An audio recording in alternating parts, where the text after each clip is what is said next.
Hor bakma sen toprağa, toprakta neler yatur. Kani bunca evliya, 100.000 peygamber yatur.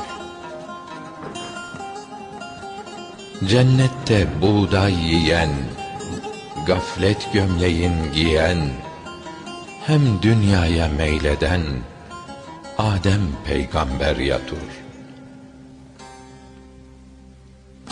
Arkasıyla kum çeken, gözyaşıyla yoğuran, Kâbe'ye temel kuran Halil peygamber yatur. Vücudunu kurt yiyen, kurt yedikçe şükreden, belalara sabreden Eyüp peygamber yatur.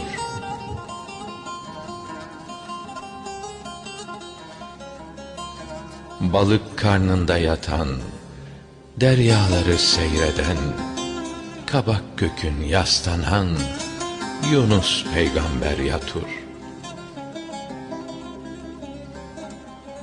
Kuyuda nihan olan, kul deyuben satılan, Mısır'a sultan olan Yusuf peygamber yatur.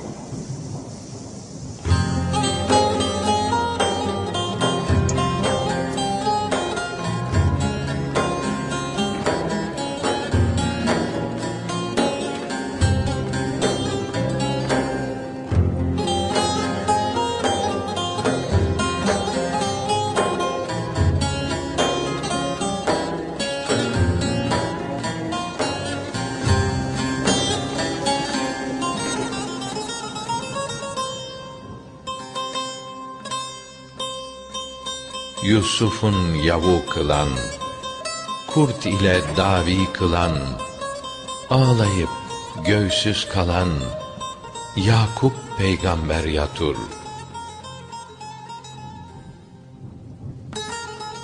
Asasın ejder eden, bahre vurup yol eden, Firavun'u helak eden Musa peygamber yatur.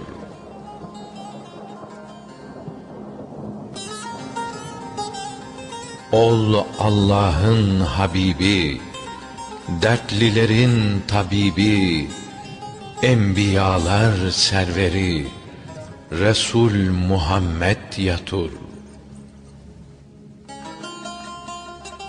Hayber kalasın yıkan, kafiri oda yakan, şahinler gibi bakan, Ali gibi er yatur. Ata ana gülleri, Kur'an okur dilleri, Fatmana oğulları, Hasan Hüseyin yatur.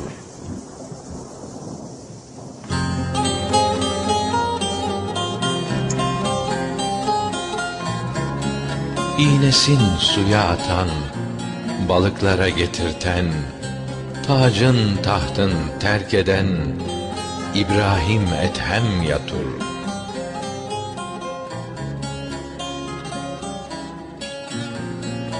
Gündüzler saim olan, geceler kaim olan, Arifler sultanı Bayezid Bestami yatur.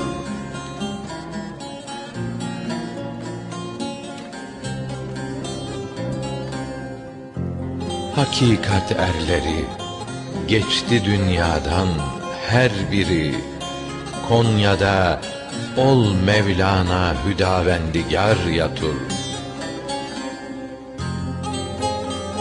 Çoktur Hakk'ın has kulları, fikreyle bunları, saysan erenleri, görsen ne sultanlar yatur.